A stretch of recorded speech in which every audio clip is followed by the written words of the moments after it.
इतना कंजूस कि गांव वालों ने मिलकर के उसका नाम क्या रखा था? दानचंद। दानचंद इतना कंजूस था कि कभी गंगा जी में स्नान करने नहीं जाता था। क्यों? क्योंकि गंगा जी में स्नान करने जाऊंगा, पंडा पुजारी हमसे लगेंगे दक्षिणा मांगने, तो इस डर से जाता ही नहीं था। पत्नी ने कहा, अरे जीवन में एक बार कम से कम गंगा स्नान तो कर लो। नहीं माना। अंत में बहुत कहने के बाद जानते हैं कहाँ गया? शमशान घाट पे गया कि यहाँ कोई पंडा नहीं मिलेंगे, यहाँ तो सब वही सब बैठे रहते हैं। पहुंचा तो भगवान भी बड़े हठी हैं, इन्होंने देखा कि ये पहुंचा है शमशान घाट पे पैसे के डर से, तो भगवान ब्राह्मण का स्वरूप बना करके शमशान घाट पहुंच गए। और जब ये नहा करके बाहर आया तो भगवान ने कहा, भाई लाओ दक्षिणा दो हमारी। इसने कहा, तुम यहाँ भी चले आए? तो भगवान ने कहा, देखो यजमान जी, यहीं हम रहते हैं, यहीं हमारा सब यजमान सब हमारे यहीं आते। अगर एक दिन में यजमान मिल जाए तो 6 महीने का खर्चा चल जाता है। तो इसने कहा कि कोई बात नहीं, हम 2 दिन बाद देंगे। उधार रहा। भगवान ने कहा, कोई बात नहीं, हम घर पे आके उधार ले लेंगे। घर पहुंच गया, 2 दिन बीत गए। अब भगवान फिर पहुंचे उसके घर पे। तो जो पत्नी थी आई, कहा, कहिए ब्राह्मण देवता क्या बात है?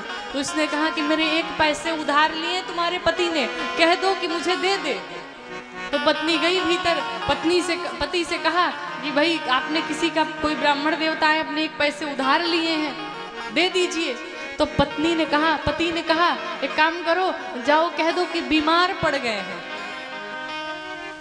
बीमार पड़ गए हैं। पत्नी ने आकर के कहा कि वो तो बीमार पड़ गए हैं। तो भगवान भी कहाँ कम, भगवान ने कहा, ओ हो बीमार पड़ गए, भाई यजमान है हमारे, जब तक ठीक नहीं हो जाएंगे मैं जाऊंगा नहीं। अब 2 दिन बीता, भगवान फिर चले आए।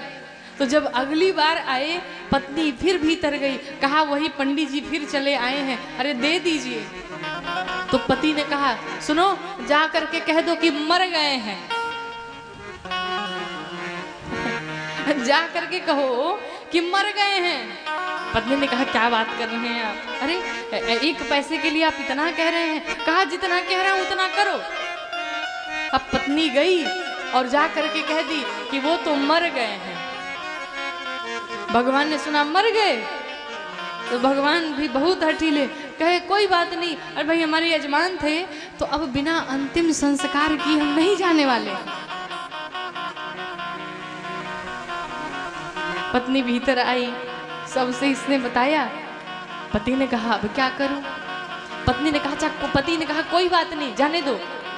इसने क्या किया, अपनी सांस रोक करके सो गया, सांस ही रोक लिया। अब भगवान ने क्या किया कि पूरे नगर में जा करके सबसे बता दिया, रे सुनो सुनो, दानचंद मर गए, दानचंद मर गए, दानचंद मर गए। अब गांव नगर वाले भीड़ लगा ली, इकट्ठा हो गई भीड़, दानचंद के घर पे सब आ गए।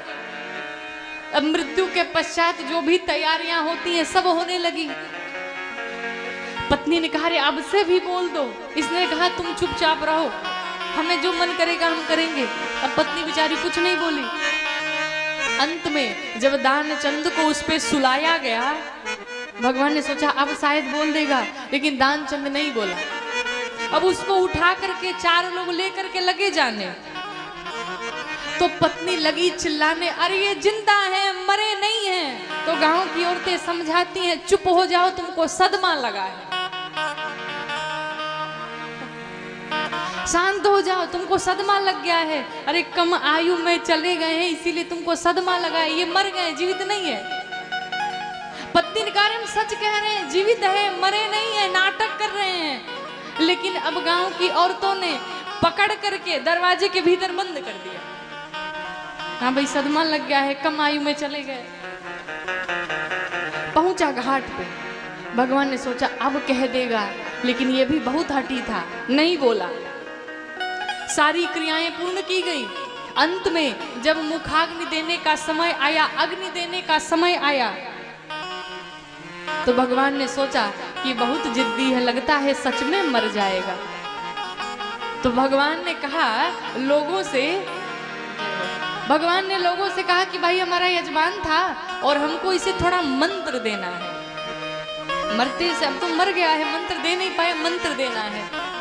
तो भगवान पहुंचे दानचंद के पास और जा करके कान में कहे, दानचंद आंखें खोलो, देखो तुम्हारे सामने साक्षात भगवान खड़े हैं। दानचंद तो आंख बंद किया था, आंख बंद किया, जब खोला देखा वही ब्राह्मण खड़ा है। कहा तुम यहां भी चले आए? भगवान ने कहा अच्छा जाने दो, तुम जीत गए, हम हार गए। एक काम करो, हम तुमसे बहुत प्रसन्न हैं, तुमको वरदान में क्या चाहिए मांगो। तो दानचंद ने कहा वरदान, वरदान में कुछ नहीं चाहिए, हमारा एक पैसा छोड़ दो, बस यही वरदान में चाहिए और कुछ वरदान में नहीं चाहिए। कुछ होते हैं बहुत कंजूस होते हैं, लेकिन यहाँ के तो सब एक से एक बड़े दानी महादानी हैं।